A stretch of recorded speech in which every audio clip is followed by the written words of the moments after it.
la doctora Verónica Uribe, que nos va a exponer el tema de trabeculectomía. Para mencionar un poquito del currículum vitae de la doctora, la doctora es docente universitario, ella hizo el posgrado de oftalmología por la Universidad Peruana o Universidad Nacional Mayor de San Marcos, el pregrado por la misma universidad, hizo máster en oftalmología en la Universidad Católica de Salta, Argentina, oftalmólogo de la unidad de glaucoma por el Hospital Eduardo Rebagliati, curso posgrado en el glaucoma en la Universidad Católica de Buenos Aires, Argentina, hizo una pasantía en glaucoma en la Universidad de Miami, Mayer School of Medicine, en Bascom Palmer Institute, Estados Unidos, y una pasantía en el servicio de glaucoma por Wills Eye Hospital, Filadelfia, en Estados Unidos. Le damos la bienvenida, doctora, y le vamos a tener el grato honor de escucharla en este curso de glaucoma. Le damos los privilegios para que nos pueda explicar. Gracias. Gracias. Gracias. Quiero agradecer mucho al Hospital Arzobispo Loaiza por la invitación, sobre todo porque las charlas nos hacen volver a repasar conceptos básicos y tratar de organizar también las ideas, ¿no? Bueno, dentro de los puntos que vamos a tocar está definitivamente la evidencia que soporta que todavía actualmente sigamos haciendo una trabeculectomía, las indicaciones de la trabeculectomía, la técnica quirúrgica, los cuidados posoperatorios, el cuidado que tenemos que tener específicamente de la ampolla y las complicaciones.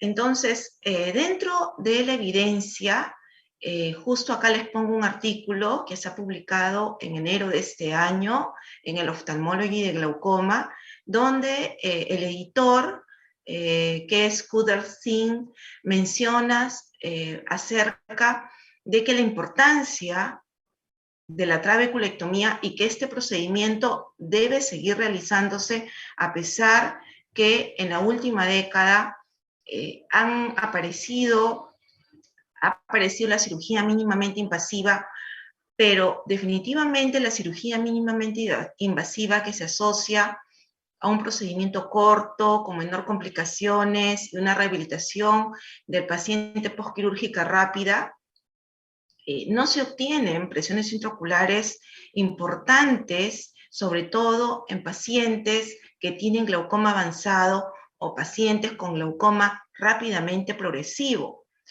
ya que en la mayoría de ellas se baja un 30, a lo mucho un 40% de presión intraocular, mientras que en la trabeculectomía podemos llegar a tener unas presiones intraoculares similares a la presión venosa epiescleral, que es a lo que se quiere llevar.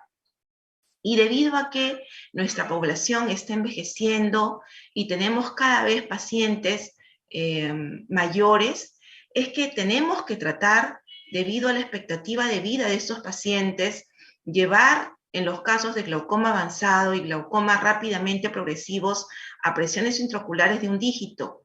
Y es por eso que este procedimiento se sigue comparando con todos los procedimientos nuevos que siguen apareciendo, porque es actualmente el gold estándar de las técnicas quirúrgicas. Ninguno de los procedimientos baja tanto la presión como la trabeculectomía, y si es verdad que tiene complicaciones más severas, la trabeculectomía debe ser guiada y enseñada por un especialista de glaucoma que tenga una vasta experiencia con muchos casos para poder iniciar a la gente joven. O sea, la gente joven debe de aprender este procedimiento y no solamente interiorizar que la trabeculoplastía láser, el láser micropulsado, como sabemos son procedimientos que bajan la presión intraocular, que es equivalente a una gota de 30% en el mejor de los casos, pero tampoco el tiempo que tiene efecto este tratamiento mínimamente invasivo no es perdurable a través del tiempo,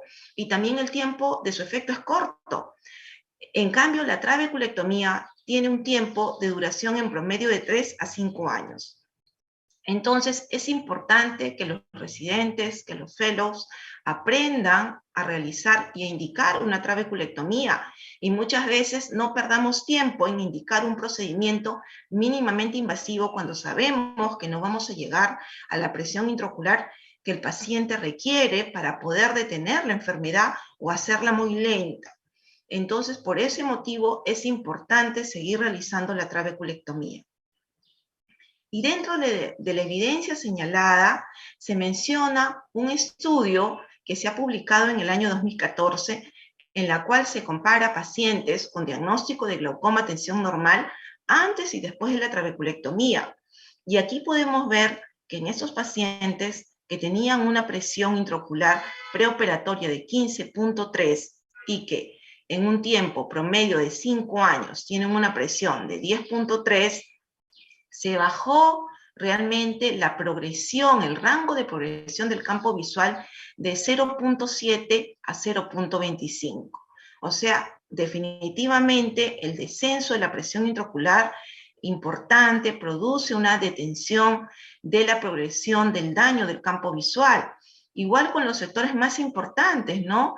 El hemicampo seco-central superior y el hemicampo asociado a un escotoma arqueado superior. Entonces, realmente la evidencia nos muestra que el descenso de la presión intraocular mediante una trabeculectomía desciende la progresión de la enfermedad.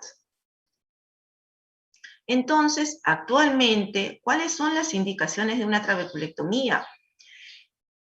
Está indicada en aquellos pacientes que tienen una velocidad de progresión elevada. Aquellos pacientes con glaucomas avanzados. Los glaucomas avanzados requerimos presiones de 9, de 10, ¿no? O sea, definitivamente un láser micropulsado, realizarle un gap, no lo va a llevar a esta presión al paciente. Intolerancia al tratamiento médico tópico y falla en la adherencia al tratamiento. Entonces, este es un concepto muy importante que tenemos que fijar y recordar, que es una velocidad de progresión, porque con esto nosotros podemos realmente definir qué paciente tiene que ir a una trabeculectomía y qué paciente le puede ofrecer otro tipo de procedimiento. Entonces, vemos que producto del envejecimiento, ¿no? Las personas tienen una pérdida de campo visual. Y el promedio de pérdida es 0.0 decibeles al año. Si yo tengo un paciente mayor que tiene glaucoma y que no lo trato, entonces definitivamente su pendiente va a ser mayor que el paciente que no tiene glaucoma. Si yo tengo un paciente que tiene glaucoma y lo trato, entonces la pendiente se va a volver un poco más plana comparado con aquel que no lo trato. Pero si yo tengo, por ejemplo, un paciente joven con glaucoma y que no lo trato, definitivamente su pendiente va a ser mucho más rápida. Y va a haber un grupo de pacientes que con tratamiento la pendiente sigue siendo muy, muy, muy inclinada. Entonces, aquí se llama un paciente progresor rápido. Es aquel paciente que tiene una pérdida mayor o igual de 1.5 decibeles al año, ¿no? Entonces, definitivamente, este es un grupo de pacientes que rápidamente está yendo a la ceguera y que yo no le puedo brindar un procedimiento que no lo va a llevar a la presión intraocular promedio que requiere este nervio óptico. Entonces, este es un concepto muy importante que tenemos que grabar para poder nosotros indicar qué paciente no requiere una trabeculectomía y qué paciente puede ser sometido a otro procedimiento. Entonces, luego de que yo he hecho la indicación que este paciente es una trabeculectomía, entonces yo ya tengo en mente que la trabeculectomía es la derivación del humor acuoso de la cámara anterior al espacio subconjuntival, ¿no? y que lo tiene que hacer una persona entrenada, ¿no? A veces escucho, la trabeculectomía se hace en 15 minutos y es facilita, ¿no? Pero realmente los que hacemos mucha cirugía de glaucoma, sabemos que los pacientes que usan tratamiento crónico por mucho tiempo, pacientes mayores, realmente la conjuntiva y el ojo no es el mismo que un ojo virgen. Entonces, definitivamente que tiene que tratarse de ser al principio guiados por una persona que tiene entrenamiento en realizar este procedimiento. Entonces vamos a ver acá, ¿no?, los conceptos básicos en este video de una trabeculectomía.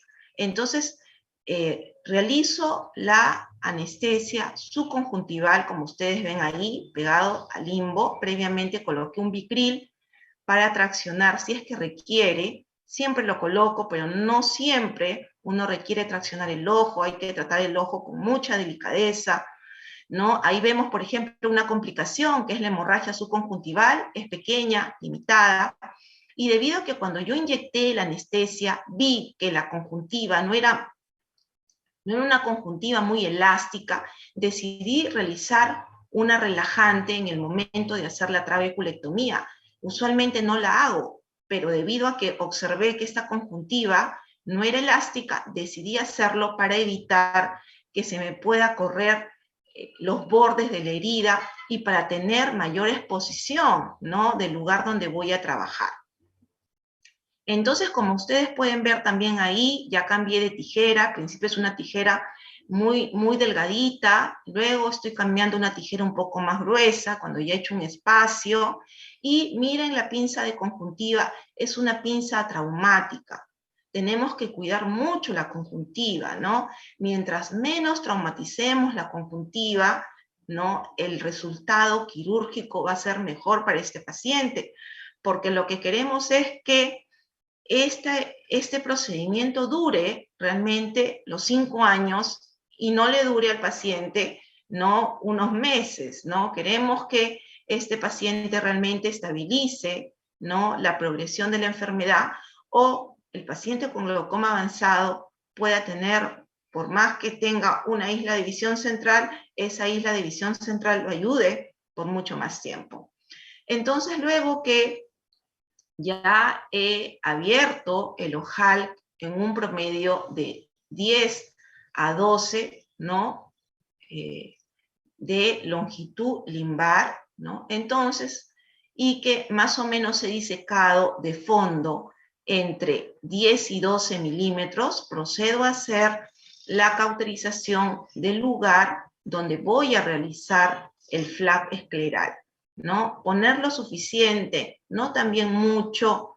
A veces nos demoramos un poco porque realmente el cauterio no cumple su función, ¿no? Pero bueno, hay que tratar de hacerlo lo más delicadamente posible, ¿no? Ahí todavía, vamos a avanzar un poquito.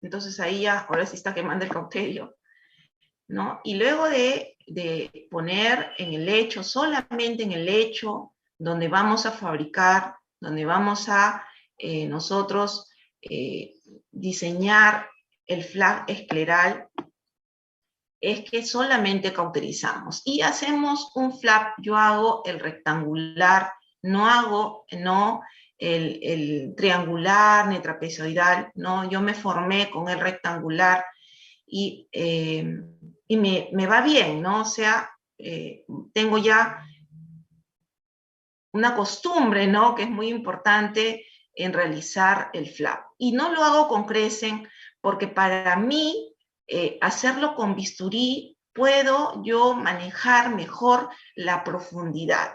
Puedo yo calcular exactamente la mitad de espesor, ¿no?, de la esclera, y para mí se me hace mucho más preciso realizar un flap con un bisturí, con una hoja de bisturí número 15, ¿no?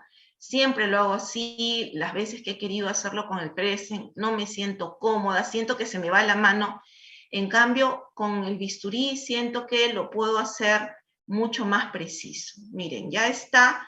Han visto, voy a colocarles microesponjas con mitomicina de 0.4 y como ven son delgaditas porque yo usualmente la microesponja la corto al tercio de su espesor para que cuando le embeba con la mitomicina no se me hinche, ¿no? Demasiado y me impida realmente colocar la microesponja en una área amplia, porque lo que queremos es obtener una ampolla difusa con bordes difusos y por lo tanto tenemos que colocarla en un área amplia, ¿no? Entonces, por eso es que la adelgazo.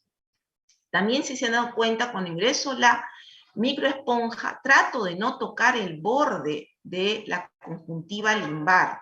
¿Para qué? Para que cuando haga la sutura, este paciente cierre rápido y no me haga Seidel, ¿no? No me haga Seidel, que es lo que queremos evitar en un paciente. Limpio los bordes y espero unos 3 minutos. Ya lo dije, coloco 0.4, ya a todos les coloco 0.4, ya no pruebo 0.2 porque realmente los pacientes, nuestra raza, hacen mucha fibrosis y después tenemos falla de ampolla. Miren cómo retiro, miren, no toco el borde y siempre lo que trato es de como tocar un poquito la base del flag escleral. He intentado hacerlo antes, previamente al corte del flap. Realmente yo lo que he notado, no lo he plasmado en un artículo, pero que cuando pongo la mito después de haber tallado el flap, realmente los pacientes hacen menos fibrosis debajo del flap y tengo ampollas más patentes por más tiempo. ¿No? Ven cómo he sacado un trocito chiquito que se quedó, a pesar que tengo mucho cuidado que sea uniforme. Lavo el lecho con 30 centímetros cúbicos, ya sea de BCS o de cloruro de sodio.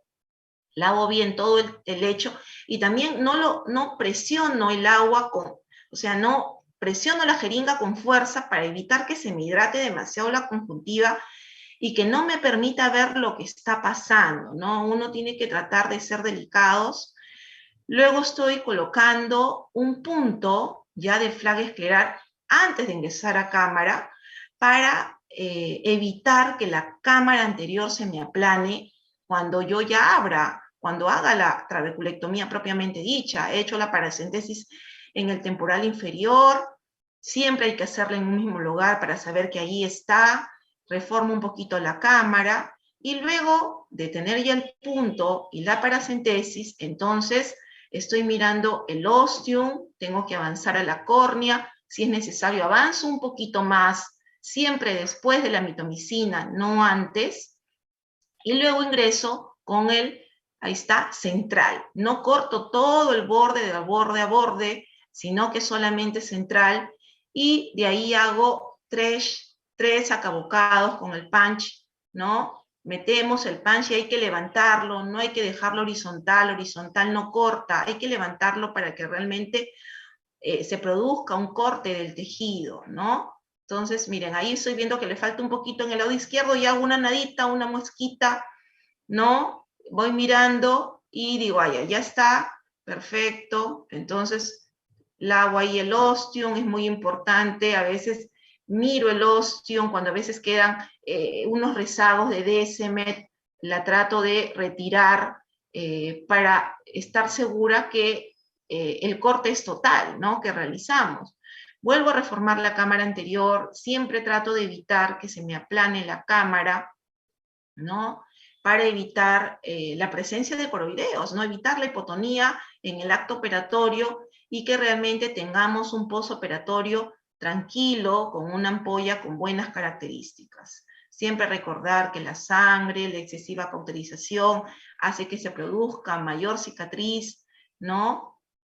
En la epiesclera, hago la iridotomía, que no todos los pacientes la hago, en los altos miopes no la hago porque tienen una cámara profunda, ¿no? Y ahí comienzo a cerrar el primer punto que coloqué, ¿no? Lo coloco, a dejar la sutura en el postoperatorio con suturolisis. Yo no hago puntos ajustables. Entonces, hay que tratar de que los puntos no sean tanto, ¿no? Ahí yo estoy viendo que realmente no se produce, no observo muy bien yo los bordes del flap, siempre lo observo bien porque uno ve ahí como que se va llenando de humor acuoso, así una nadita, entonces trato de que no haya humor acuoso en la herida, ¿no? Lo toco un poquito y al tocar sale, bueno, esa es la atención que le dejo al ojo, ¿no? Siempre la cámara anterior tiene que estar bien formada en todo momento. Pueden colocar visco muy poquito, si es que recién están comenzando, o yo usualmente trato de que hacerlo con pura solución salina balanceada, y como han visto, como avanzo hasta córnea, realmente la incisión es una incisión que no permite un escape masivo de humor acuoso, ¿no? Siempre se entierran los puntos para evitar la perforación de la conjuntiva, y luego de eso, ya miren nuevamente la pinza traumática, que es muy importante el instrumental, y luego de eso ya colocamos dónde vamos a ver dónde encaja la conjuntiva, y procedemos a hacer el cierre, ¿no? Yo lo hago con nylon, también es válido hacerlo con micril, ¿no? Pero hay que tener la seguridad realmente.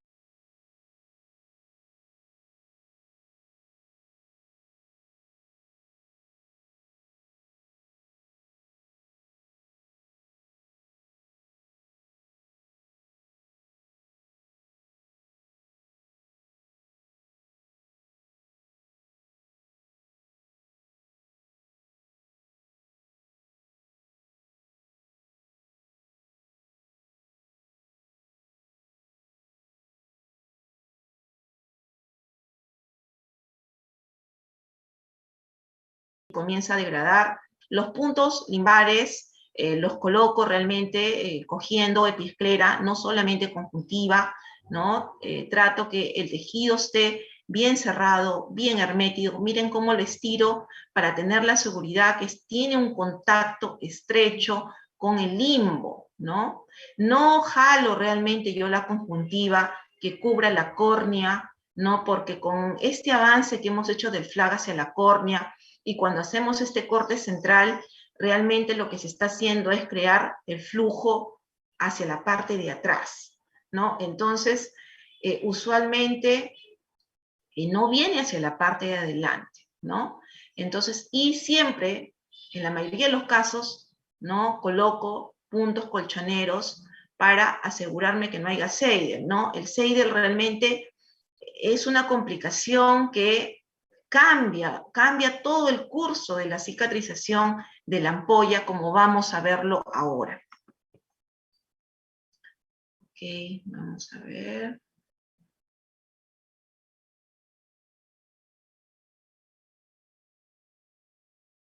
Uy, ahora ya se me perdió.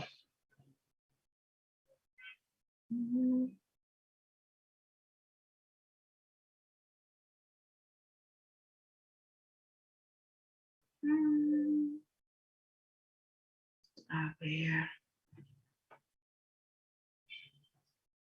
Un ratito voy a tener acá que poner al costado porque no veo la pantalla. Ya está.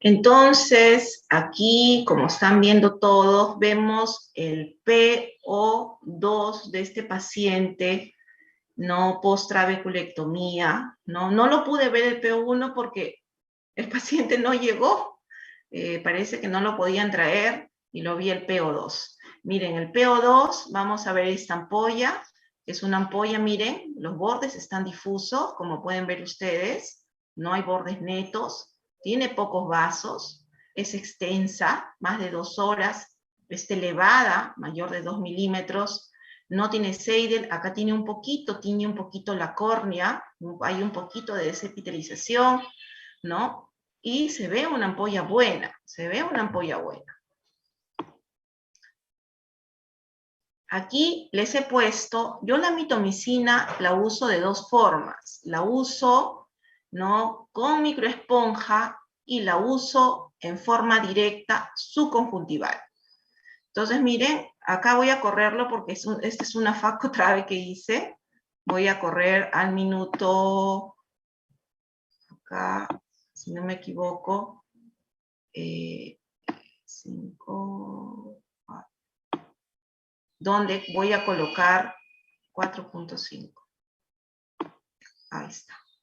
Ya ahí coloco la anestesia, ya me fui a la parte superior y miren, la mitomicina la coloco con la silocaína, mitomicina 0.4, 0.1 con 0.1 en silocaína con EPI, y la coloco más de 10 milímetros del límite esclerocorneal, atrás, ¿no? Para que me llegue menor concentración de mito al área limbar, que es usualmente la principal complicación que vemos cuando colocamos la mitomicina subconjuntival.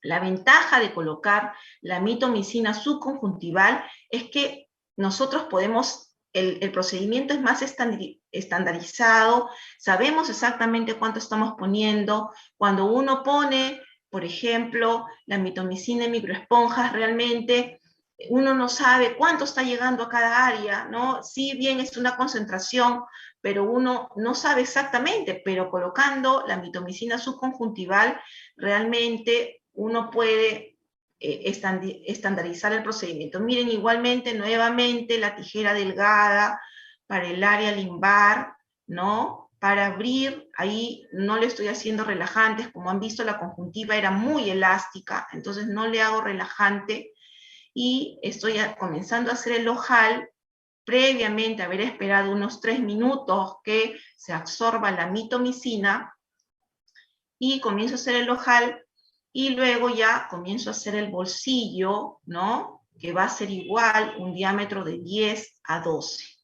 El resto del procedimiento es lo mismo. El resto del procedimiento es lo mismo.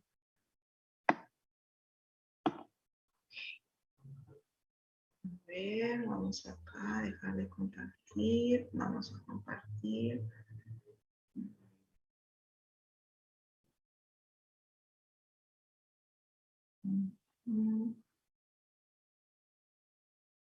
Chicos, perdónenme que acá me esté demorando.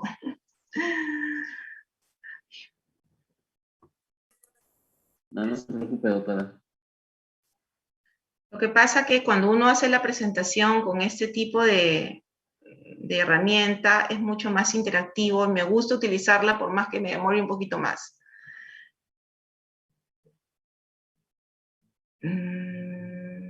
Acá está. Entonces, compartir pantalla. Entonces, luego de que haber realizado la trabeculectomía, nosotros podemos decir, uy, ya acabó la trabeculectomía, ¿no? Qué bien, el paciente salió un éxito, decimos, al otro día vemos la ampolla hermosa, preciosa, y decimos, aquí acabó todo, pero es mentira, ahí comienza todo realmente, ¿no? Comienza, a veces uno tiene que ser un poco obsesivo en estar mirando al paciente, porque realmente uno se tiene que volver muy observador para determinar los cambios que comienzan a ver en la trabeculectomía. Entonces, aquí hemos hecho la cirugía y a partir de ese momento va a comenzar la remodelación de la ampolla. La ampolla va a comenzar a cambiar desde el primer momento de la cirugía, primero por factores humorales y luego por factores celulares. Y el mayor cambio que se produce, la máxima proliferación fibroblástica, se produce entre la primera y la cuarta semana, donde la conjuntiva se comienza a retraer, donde hay zonas que se comienzan a adelgazar y los bordes se comienzan a delimitar, la altura comienza de repente a subir, ¿no?, un poco más porque los bordes se comienzan a delimitar y sube un poquito más la altura de la ampolla. Entonces, Es en este periodo donde todo este periodo, desde el momento que ocurre la cirugía hasta final de la 4ª semana, es que yo tengo que estar mirando las características de la ampolla para intervenir si es que realmente el paciente lo requiere, ¿no? Ya a partir, después de la 4ª semana, ya comienza a haber una reducción de la velocidad de la fibrosis. Entonces, la mayor cantidad de fracasos ocurren dentro del primer mes de haber realizado la trabeculectomía. Y usualmente ya a la 6ª semana realmente ya son las características finales que queda de la ampolla. Entonces, ¿qué es lo que yo tengo que evaluar en la ampolla? Lo que tengo que evaluar son estas 5 características, que son la altura, el borde, el color, el diámetro y el espesor. La ampolla tiene que tener una altura de 2 a 4 milímetros. El borde tiene que ser difuso, no tiene que ser bordes netos. El color tiene que ser nacarado, no tiene que ser blanco.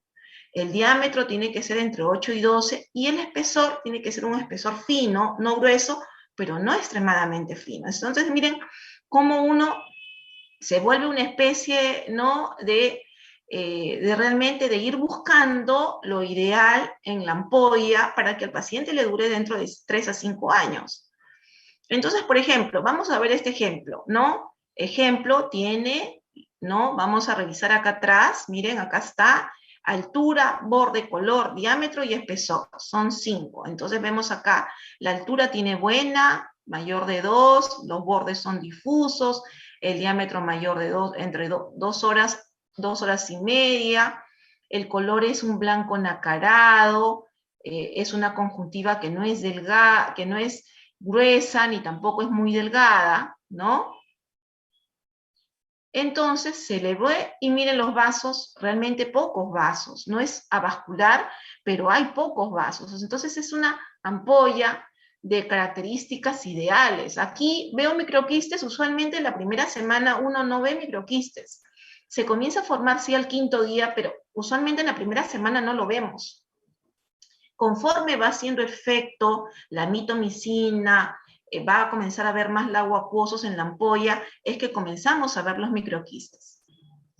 Vemos acá otra ampolla, mira, esta la he tomado con mi celular, por eso que a veces no salen bien, no trato de hacerlos con ayuda de mis residentes, pero a veces no me salen tan bien. Entonces miren acá, vemos acá, el borde es neto, miren, y este paciente todavía está con puntos, acá mira, acá vemos los puntos en el limbo.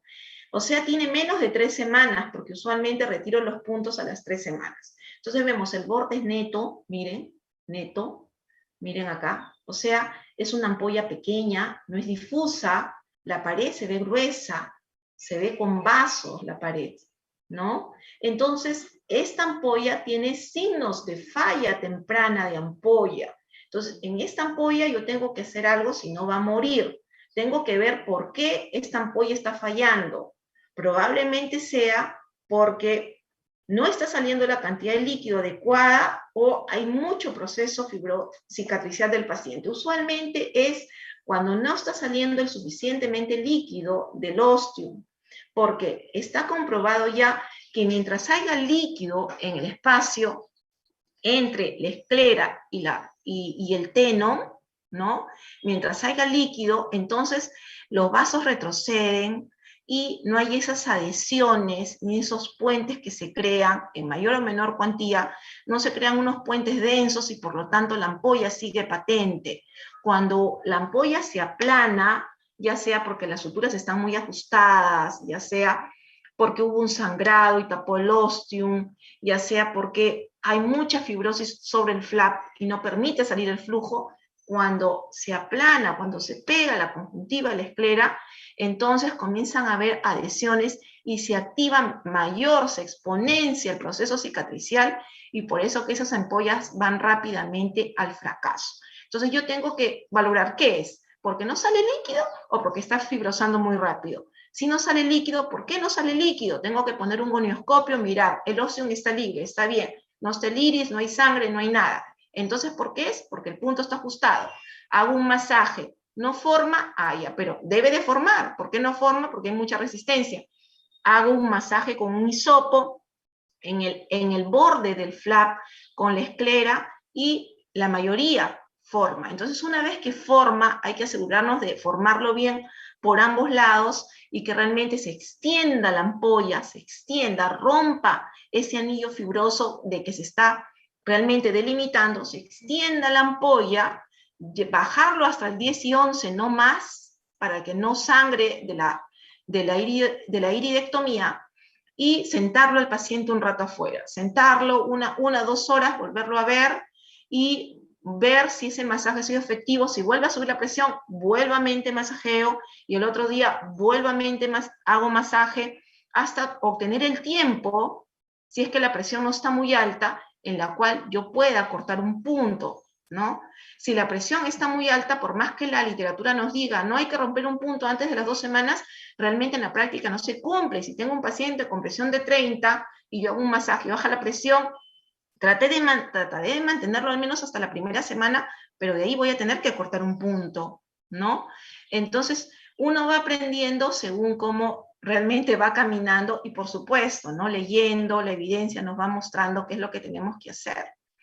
Entonces, en el manejo postoperatorio, yo que uso usualmente a todos los fáquicos le pongo siempre una gotita de atropina al terminar la cirugía. A todos. A los pseudofáquicos no. Pero a todos los pacientes fáquicos sí, una gota. No les dejo en forma horaria, les pongo una gota y veo cómo está el otro día el paciente. Si está con la cámara profunda, realmente no hay mucha inflamación, ya no vuelvo a usar la atropina. Pero si yo veo que este paciente sí va a requerir, entonces uso la atropina de repente 3 veces al día. Los corticoides tópicos sí, doy intenso tratamiento tópico cada 2 horas al paciente, y muchas veces, dependiendo del cuadro, doy también corticoides sistémicos si está asociado a mucha inflamación de cámara anterior o coroideos que yo crea que no son por hipotonía, sino que son por inflamación.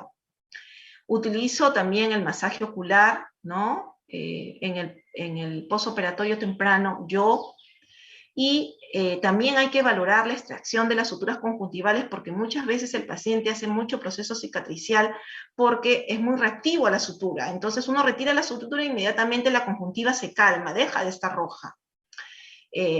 Mucho hago suturolisis, no en todos los pacientes, pero es el procedimiento que yo prefiero en vez de las suturas liberables, ¿no? Realizo needling, hay que poder, en algunos casos hay que realizarlo, uno hace de todo, lucha con la cicatrización, pero se cierra. Entonces uno tiene que dominar el needling para poder reavivar esa ampolla. Y el 5-fluoracilo en ampollas muy congestivas, antes lo usaba más, ahora ya no lo uso. Ahora realmente lo que hago es poner Avastin subconjuntival, espero que blanqueo un poco la ampollita y luego retiro, ya viendo mejor en la epiesclera, corto un punto con el láser. Entonces me da como que un respiro para poder trabajar en el flag escleral, ¿no? Y finalmente la revisión de la ampolla. Entonces miren, acá otro ejemplo. Ustedes pueden ver, este es un paciente que ya no tiene puntos, tiene más de 3 semanas, pero acá todavía se ve como que la conjuntiva acá, donde ha estado el punto, como que se ha abierto un poquito la conjuntiva, pero no hay Seidel, miren, acá está, no baña. Pero vemos, mira, si es una ampolla difusa, ¿no? Está elevada, pero la pared no es tan delgada, es un poco gruesa. Miren, acá se ve un vaso que viene hacia acá, ¿no? Un vaso que viene hacia acá. Entonces, como que tiene un poco de congestión, ¿no? Entonces, si uno lo deja al paciente así, realmente la presión que estamos teniendo ahora, esta ampolla no va a vivir mucho. Entonces, tengo que intervenir acá bajando la congestión. Y yo, como usualmente le doy, aumento la frecuencia del corticoide, a veces cada hora, entonces, pero el corticoide no me hace efecto tan rápido, entonces a veces les pongo Avastin subconjuntival mientras voy esperando que el corticoide me vaya haciendo el efecto que yo quiero hacer. Entonces con eso potencio la acción del corticoide y al final uno obtiene ampollas de mejor morfología, ¿no? Aquí vemos, miren, otro paciente. Esta es una paciente que le hizo una facotrave, que por un glaucoma agudo. Entonces, miren, con todo el proceso inflamatorio tuve que hacerle una trave, manejándola algo de los 10-15 días, y se me cerró la trave, ¿no? Vemos acá una ampolla con todas las malas características, ¿no? No está elevada, está roja, gruesa, miren, no se ve el flag escleral, ¿no? No tiene el color rosa nacarado, o sea, es una ampolla de mala evolución. Entonces, yo voy a tener varios cuadros que puedo ir observando en los pacientes que realizan una trabeculectomía. Entonces, yo tengo que hacer una mixtura entre lo que yo estoy observando, que es la ampolla, y lo que voy cuantificando, que es la presión intraocular. Una cosa es presión y otra cosa es la ampolla. La ampolla puede estar roja, pero la presión puede estar bien en ese momento, pero si yo no manejo la ampolla roja, quiere decir que esa ampolla va a durar poco tiempo. Si un paciente está con una presión baja y la ampolla también está plana, igual esa ampolla no va a durar mucho tiempo porque yo tengo que sacarlo de esta presión baja y ver por qué está baja, porque ya les he explicado que la conjuntiva, al estar en contacto con episclera, entonces se produce adhesiones.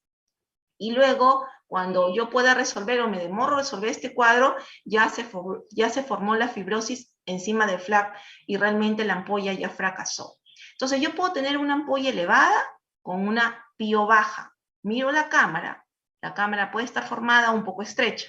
Entonces, si yo tengo una ampolla elevada con la pio baja, tiño al paciente, no tiene Seidel, entonces yo tengo que pensar que estoy frente a una ampolla filtrante. Dilatar al paciente, mirar el fondo de ojo, nunca olvidar hacer la agudeza visual en el primer día operatorio. Mirar, ver si tiene coroideos, porque tenemos que actuar, porque si no, los procesos inflamatorios se perpetúan en el ojo y entonces la ampolla luego no funciona. Si yo tengo una ampolla elevada y una pio alta, entonces tengo que pensar que probablemente esté frente a un quiste de eteno, ¿no? Tengo que mirar entonces la característica de la ampolla, si está gruesa, tiene vasos un poco más localizada, los bordes netos, muy elevada. Entonces, definitivamente es un quiste de eteno. Entonces, ahí tengo que realizar un masaje con un hisopo muy importante para que se extienda la ampolla y rompa los bordes que se estaba formando y yo pueda romper, ¿no?, el quiste de eteno, ¿no? Eso es lo mínimo, lo más fácil que podemos hacer. Si al final eso no se puede revertir, el paciente va a ir a un niggling, ¿no? Si estamos ante una ampolla plana más una pio baja, entonces yo tengo que teñir al paciente porque probablemente esté ante una herida que no está cerrando bien, porque hay pérdida de humor acuoso a través de la herida. Es lo que se llama el Seidel positivo. O sea, ante estos cuadros yo tengo que ir pensando, la ampolla está plana, la pio está en 7. A ver, tiño al paciente, ¿hay Seidel o no hay Seidel? Si no hay Seidel, inmediatamente digo, a ver por qué, dilato al paciente o veo cuánta actividad hay en cámara anterior, dilato, hay coroideos o es secundaria qué. O sea, tengo que ir pensando por qué el paciente está evolucionando así. Si la ampolla está plana y la pio baja, entonces definitivamente no hay Seidel, entonces hay Tyndall, yo digo no, hay un shock del cuerpo ciliar, o sea, no está produciendo la cantidad de líquido necesaria para manejarme, para mantenerme una ampolla no formada. Entonces, si no hay desprendimiento coroideo, solamente es el shock del cuerpo ciliar, yo tengo que tratar de manejar este cuadro rápidamente porque si no, este paciente va a ir a un desprendimiento coroideo por hipotonía. Entonces tengo que dar mayor antiinflamatorio, probablemente atropinizar al paciente para salir rápidamente del cuadro o incluso corticoides bioral. Si la ampolla está alta en un paciente pseudofáquico, la pio está alta y la cámara anterior está estrecha, yo tengo que pensar que está ocurriendo una mala dirección del humor acuoso, o sea, un glaucoma maligno. Inmediatamente tengo que bajar la presión y atropinizar al paciente para mandar los procesos, el cuerpo ciliar hacia atrás y tratar de compensar el cuadro. La mayoría de los casos se resuelve con atropinizar al paciente y bajándole la presión intraocular, ¿no? Entonces, ¿cuáles son las complicaciones tempranas? La efusión coroidea, el Seidel, el ifema, cuando por ejemplo la presión está un poco bajita, o de repente a veces no está bajita, pero piña, pues cuando hicimos la iridotomía, ahí había un vasito y cogimos el vasito y entonces está que sangra porque de repente el paciente está en presión de 8 y eso hace que no haya realmente una contrapresión que haga que el vaso se colapse, ¿no? hipotonía, maculopatía hipotónica, las infecciones, ¿no? El glaucoma maligno, la uveitis persistente que nos lleva a shock del cuerpo ciliar, una cámara anterior plana, que puede ser por coroideo o por shock del cuerpo ciliar, una hemorragia supracoroidea, o también por una ampolla hiperfiltrante, la cámara anterior está plana, una hemorragia supracoroidea, elevación transitoria de la presión intraocular, puede ser porque hubo sangrado en la cirugía y se adhirió el flap a la base también. Y la pérdida de visión central, que tanto se habla, pero realmente no es muy frecuente, ¿no? Que se presenta en 0.8% en los pacientes con islas de visión central. Entonces, realmente uno tiene que animar a los pacientes que se operen. Uno le puede decir, sí, puede ocurrir tales complicaciones, pero realmente es muy infrecuente y tienes mucho que ganar, ¿no? Entonces hay que animar al paciente para que realmente llegue a la cirugía que necesita, ¿no? Dentro de las complicaciones tardías está la catarata, la migración de la ampolla. Yo he tenido un caso hace ya 5 años donde una ampolla superior se me fue hacia el lado nasal, ¿no? Que tuve que hacerle un needling y ponerle crío y con eso se resolvió. Blebitis, las infecciones que se comienzan a presentar a partir del 3er año de haber realizado la trabeculectomía en el 1.1 de los pacientes, la retracción palpebral, hipotonía persistente, tosis, la ampolla dolorosa porque tiene paredes muy delgadas y que va hacia la córnea, y finalmente la falla de la ampolla porque al final la ampolla se va a cerrar, pero lo que queremos es que dure el mayor tiempo posible. Entonces, dentro de las complicaciones que le he mencionado, una que es muy temida es la maculopatía hipotónica. Miren, esta es una paciente de 30 y tantos años que se le hizo una trabeculectomía más mitomicina al 0.4. Al primer día, mire, tenía una ampolla bien extensa, bien difusa, casi no tenía vasos, bien elevada, estaba con 20-200 de agudeza visual, 6 de pío, ampolla de 3 horas, 6 de negativo, y la cámara ya era mediana y no tenía coroideos, una paciente miope. La tropinicé, le dejé poco corticoide para que se me cierre un poco la ampolla y el antibiótico. Y a las 3 semanas la paciente viene presentando, sí, 20-200, ella tenía 20-30, un glaucoma avanzado, 20-30 antes de la cirugía, una pío de 4, una ampolla extensa, una cámara anterior estrecha, pliegues retinales y coroideos, como ven acá. ¿Ya? Entonces, era un paciente que tenía una maculopatía hipotónica. Entonces, definitivamente tenía que resolverse. Esto no se iba a resolver con gotas, esperar. No, era muy temprano y la ampolla se había extendido en vez de fibrosarse, a pesar que tenía menos frecuente el corticoide. Entonces, esta paciente definitivamente, yo ya he realizado regulares revisiones por N causas y realmente abrir la ampolla es catastrófico para el cirujano de glaucoma, ¿no? Si bien resolvemos la complicación por la cual puede venir el paciente, realmente al final se cicatriza la ampolla. Entonces, en esta paciente lo que se le hizo es una sutura transconjuntivo escleral para disminuir el flujo de la ampolla. Y esto es lo que se hizo, ¿no? Acá como pueden ver, ¿no? Vamos a ir de frente a la sutura, perdón. Miren, ahí está. A través de la conjuntiva, mirando el flap, se sutura, ¿no? Se sutura y se le da el ajuste deseado. Es mejor que quede un poquito más ajustado que suelto, porque al final los puntos se van a soltar, ¿no? Se sueltan, ¿no?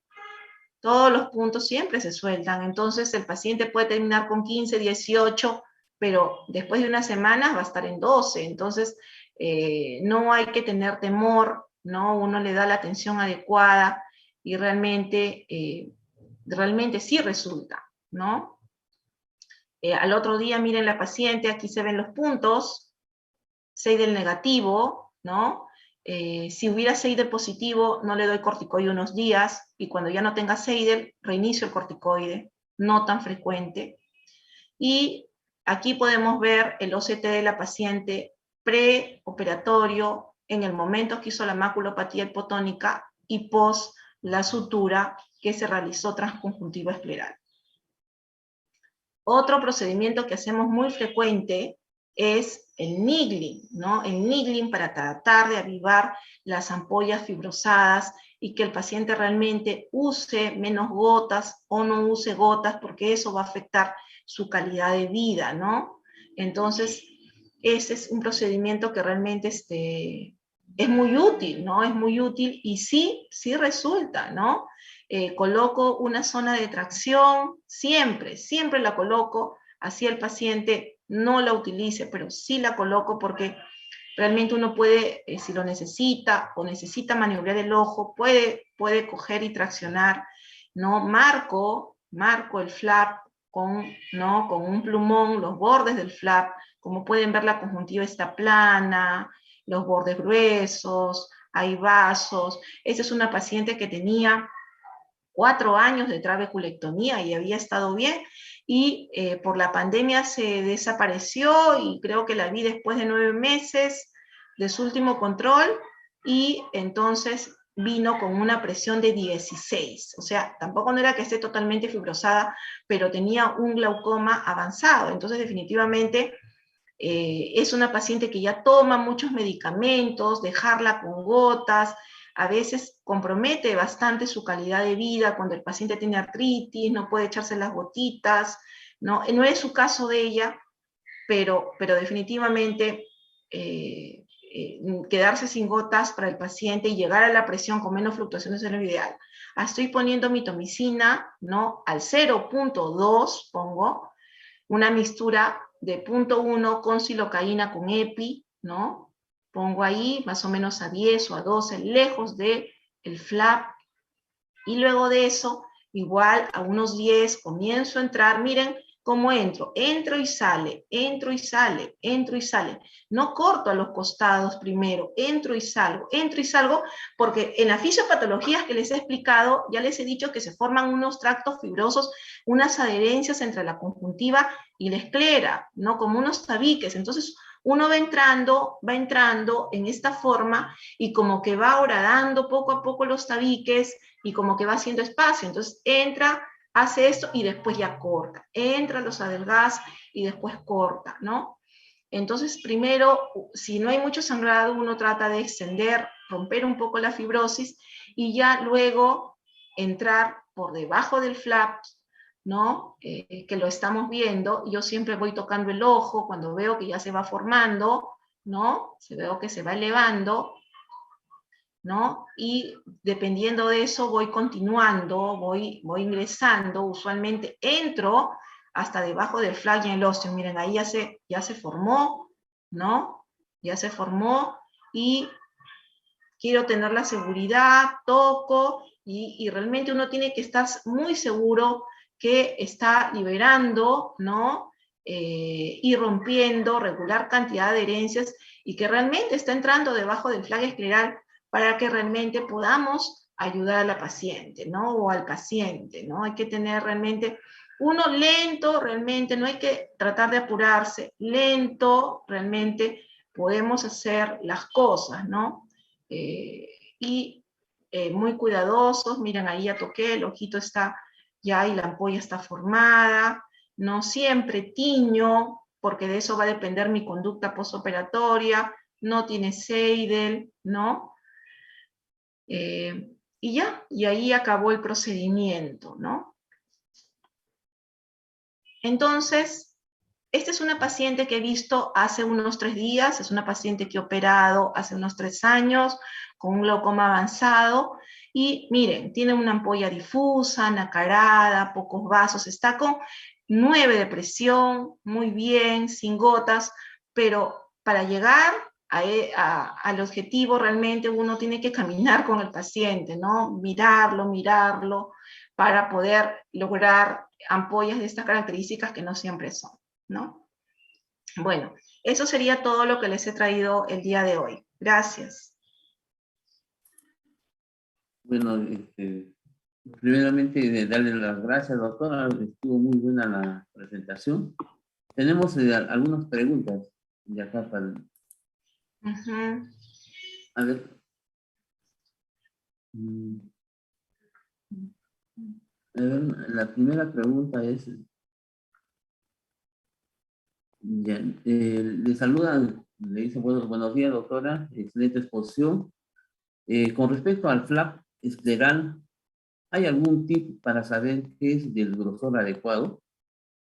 Mm, bueno, realmente lo que yo hago es, primero demarco con el bisturí, como dibujando, ¿no? Como voy Ya. dibujando y yo voy sintiendo, y aparte uno mira, cuando uno mira y uno ya sabe si el paciente es miope, si es hipermétrope antes de esto, y por lo tanto uno ya va teniendo la idea frente a qué esclera se va a enfrentar, ¿no? Si es delgada o si es gruesa.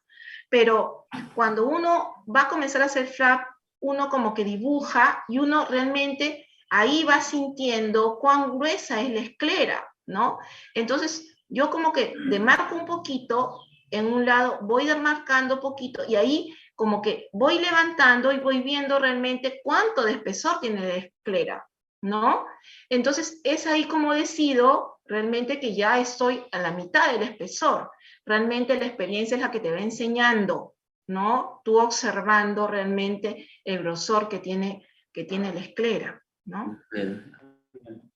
Bueno, doctora, acá hay otra pregunta también. Dice, ¿existen estudios que comparen el flap triangular con el rectangular? ¿Hay mejor No, no, control no, en no. el pie? No, no, no hay que diga cuál es superior. Lo que sí es importante recordar es que, o fijar, mejor dicho, que mientras el flap sea más grande, el área de superficie que va a drenar va a ser mayor. Y por eso que en los niños o gente joven se recomienda flap corto, ¿no? No tan largo, porque el riesgo de hipotonía en ellos es mayor. Entonces, hacemos flap más cortos, ya no hacemos de 3 entre 3.5 y 4.5, ya lo hacemos de repente de un 3 por 2, o sea, cortos, para que los puntos al estar más cerca al limbo también tienen mayor efecto compresivo y no tengo tanta superficie que tiene chance de drenar, ¿no? Es más corto, ¿no? Eso sí, en la gente joven y en los niños, ¿no? Bueno, doctora. Después tenemos acá otra pregunta. Dice, excelente la ponencia, doctora. ¿A los cuántos días como mínimo usted podría recomendar soltar los puntos en caso de que encuentre mucha tensión? ¿Qué? ¿Si está con qué? Con mucha tensión, los puntos. Bueno, yo usualmente no retiro un punto antes de las 2 semanas cuando utilizo mitomicina. Si yo hago un masaje y veo que la ampolla forma rápidamente, entonces yo digo, si forma rápidamente, quiere decir que el proceso de cicatrización todavía como que no se está estableciendo bien. Si yo rompo un punto, no va a haber ninguna resistencia al humor acuoso y ese paciente se va a ir realmente al otro lado, que ya me ha pasado, a pesar que pacientes que he esperado 3 semanas, casi un mes, debido a que no tenían mucho proceso cicatricial, uno rompe un punto y el paciente se va a la hipotonía, ¿no? Entonces, lo que hay que hacer es ir haciendo el masaje y observando cómo se forma la conjuntiva. Si hay un poquito de resistencia y, por ejemplo, tengo una presión de 22, 23, entonces si hay un poquito de resistencia, yo esperaría un poquito más. Esperaría que al yo hacer el masaje haya un poquito más de resistencia. Un 23 yo lo puedo manejar, de repente le puedo dar una gotita al paciente, no análogo, le puedo dar de repente una gotita de timolol a las 7 de la mañana, ¿no? Entonces lo puedo manejar mientras se va estableciendo el proceso de cicatrización, pero si este paciente yo lo tengo en un 30 y hago masajito y ya veo que hay resistencia, definitivamente le voy a cortar el punto. Pero si tengo, por ejemplo, un 38 de presión, definitivamente le tengo que cortar el punto de repente a la semana o al quinto día, porque no lo puedo tener con, con esta presión. Algunos pacientes hacen incluso hasta edema corneal. O sea, va a variar dependiendo del caso, pero la mayoría, usualmente no antes de las 2 semanas. Hay que tratar de retardarlo un poquito más, pero siempre manteniéndolo con masaje, siempre. Ya, doctora. Después acá tenemos otra pregunta que dice, ¿utiliza algún otro elemento aparte de la mitomicina como Ologel o Antivex? ¿Hay algún estudio que compare su eficacia? ¿Lologel y cuál? Ologel y Antivex. Hay, Antigef. ya. Bueno, Ajá, Antivex. realmente hay estudios que comparan la trabeculectomía con Ologel o sin Ologel, y realmente el Ologel no ha mostrado ser superior al uso de la mitomicina, ¿no? Por eso que realmente en muchos centros donde ven muchos pacientes a nivel mundial no se usa el Ologel, ¿no? Siguen usando la trabeculectomía con la mitomicina. El Ologel lo que hace es como que guiar la fibrosis por encima del flap, ¿no? Evitar la cicatrización excesiva, pero realmente no se ha demostrado que sea superior a la mitomicina y al contrario, encarece el tratamiento. Entonces, realmente yo no lo uso, lo he usado, pero al ver que realmente no hay diferencia, me he quedado con la trabeculectomía con mitomicina. Aparte que el Ologen también lo que te imposibilita es hacer un adecuado uso de la suturolisis, ¿no? No te deja ver bien el punto, ¿no? Porque es un tejido que está sobre el flap. Entonces, realmente yo ya, uno con el tiempo va aprendiendo que uno tiene que ser, en el glaucoma, tiene que ser, estar interviniendo.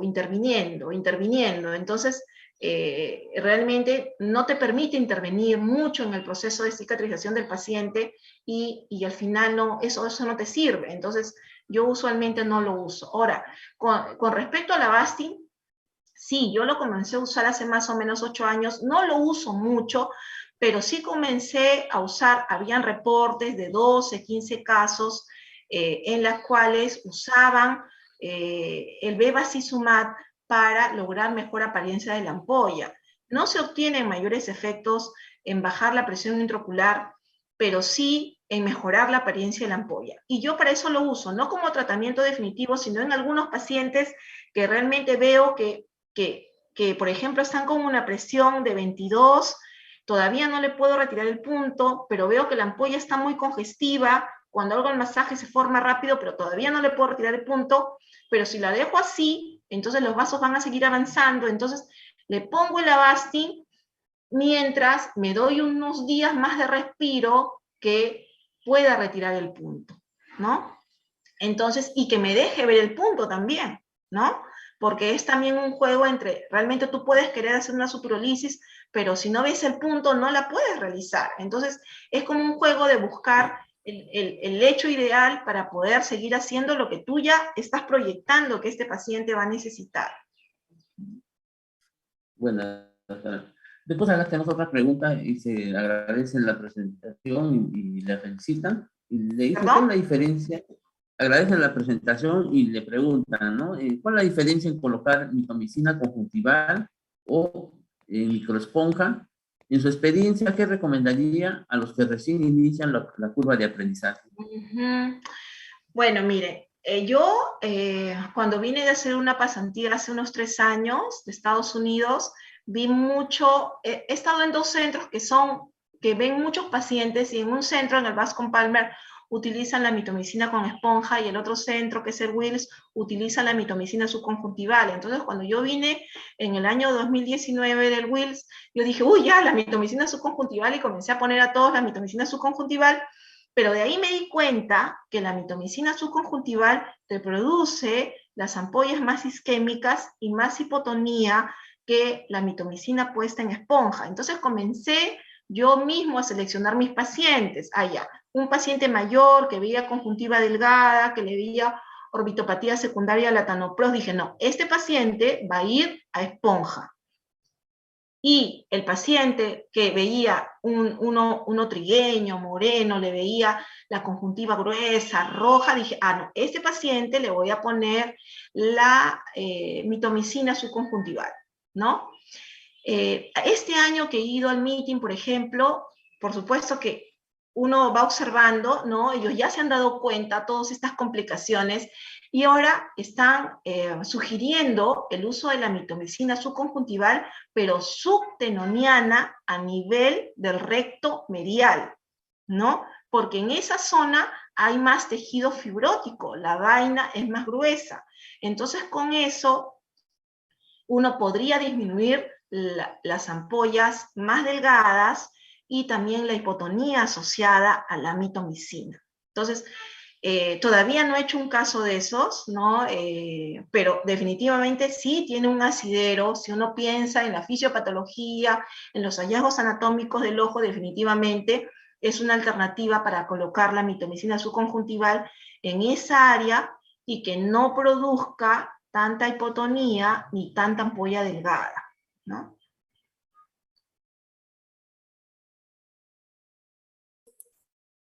Bueno, doctora, buena explicación. Ahora hay otra pregunta más. Le dice, buenos días, doctora, muy buena la ponencia. Ante un caso de hipotonía como complicación, ¿cuál sería el manejo? Y si hay que reintervenir la cirugía, ¿cómo lo recomendaría? A ver, si hay hipotonía sin maculopatía, no todos los pacientes que hacen hipotonía hacen maculopatía hipotónica, ¿no? Eso no solamente va a depender de la presión intraocular, sino también de las características de que tenga la esclera, ¿no? Entonces, no todos los pacientes lo hacen. Hay pacientes que están con 6 y que no hacen maculopatía hipotónica, y hay un paciente que está con 8 y hace maculopatía hipotónica. Entonces, va a depender realmente de las características biomecánicas del ojo, ¿no? Asociada a la presión intraocular, definitivamente.